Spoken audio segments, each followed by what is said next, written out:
Bonjour à tous, je m'appelle Lucien et je suis passionné par les sports, en particulier le cyclisme. Aujourd'hui, j'aimerais partager avec vous une actualité passionnante dans le monde du cyclisme. J'espère que vous apprécierez cette vidéo où je vous présente les dernières nouvelles et événements marquants de ce sport que j'adore. Dans le sport, il y a des victoires tout simplement glorieuses, et d'autres qui peuvent changer l'image qu'une nation a d'elle-même. La victoire de Pauline Ferrand-Prévot au Tour de France Femmes 2025 relève de cette dernière catégorie. Sa victoire n'a surpris personne, elle était déjà une championne chevronnée. Mais c'est la manière dont elle a conquis le sommet, sous les projecteurs de la plus grande étape du cyclisme féminin, qui a fait de cet événement un événement emblématique. De Richard Virenque à Thomas Voeckler, les plus grands se sont inclinés devant la gracieuse et invincible Pauline, que la France appelle aujourd'hui notre Pogacar. Je pense que la victoire de Pauline Ferrand-Prévot au Tour de France Femmes 2025 est plus qu'un simple résultat sportif. C'est un tournant symbolique pour sa carrière et pour l'avenir du cyclisme féminin. J'admire depuis longtemps la ténacité et la polyvalence de Pauline. Elle est non seulement une championne sur route, mais elle a aussi conquis tous les terrains, en cyclocross et même en VTT.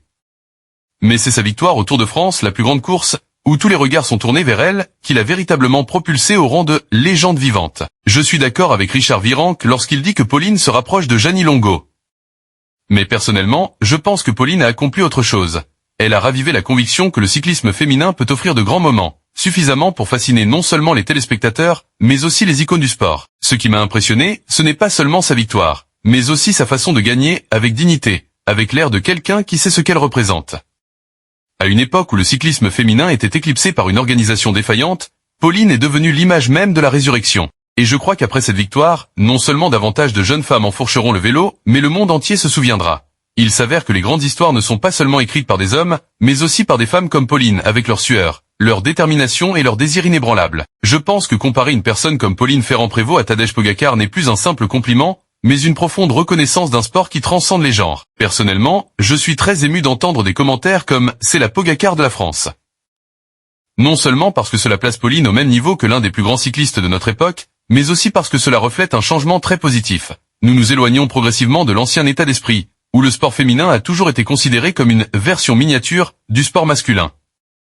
Désormais, une victoire de Pauline est perçue avec la même valeur, la même émotion, la même fierté que n'importe quel champion masculin. Je sympathise particulièrement avec la description de Pauline, celle d'une personne qui transforme tout ce qu'elle touche en or.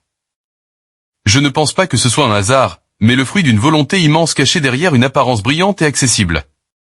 Elle ne se contente pas de courir. Elle inspire en remportant Roubaix en grimpeuse ou en conquérant des sommets autrefois considérés comme réservés à un certain type de cycliste. Pauline redéfinit la polyvalence et l'inclusivité dans le cyclisme. Je suis convaincu que sa domination perdurera, non seulement grâce à ses qualités athlétiques, mais aussi parce qu'elle porte en elle une histoire, une image qui donne envie de la suivre, envie de croire, envie d'aimer. Et cela, parfois, est plus précieux que le maillot jaune ou le maillot à pois. Pour moi, Pauline Ferrand-Prévot n'est pas seulement l'apogée française. Elle écrit un nouveau chapitre du patrimoine sportif national, où les femmes peuvent être le centre, le symbole et la fierté inconditionnelle. La victoire de Pauline Ferrand-Prévot non seulement affirme sa propre classe, mais ouvre aussi un nouveau chapitre pour le cyclisme féminin français. Les coureuses ne sont plus placées dans l'ombre de l'histoire masculine, mais écrivent leur propre héritage.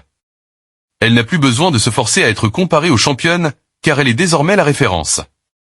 Un modèle non seulement d'excellence en compétition, mais aussi de qualités inspirantes. À mes yeux, et très probablement aux yeux de la France entière, Pauline n'est plus l'apogée au féminin, mais Pauline Ferrand-Prévot, unique, brillante et irremplaçable. La victoire de Pauline Ferrand-Prévot au Tour de France Femmes 2025 pourrait-elle marquer un tournant dans la perception du sport féminin en France, et dans le monde? Merci beaucoup d'avoir regardé. J'espère que vous avez trouvé ces informations intéressantes. N'oubliez pas de vous abonner à ma chaîne pour ne manquer aucune de mes prochaines vidéos. Si vous avez des suggestions ou des questions, n'hésitez pas à les partager dans les commentaires ci-dessous. À bientôt pour de nouvelles aventures sportives. Bonne santé.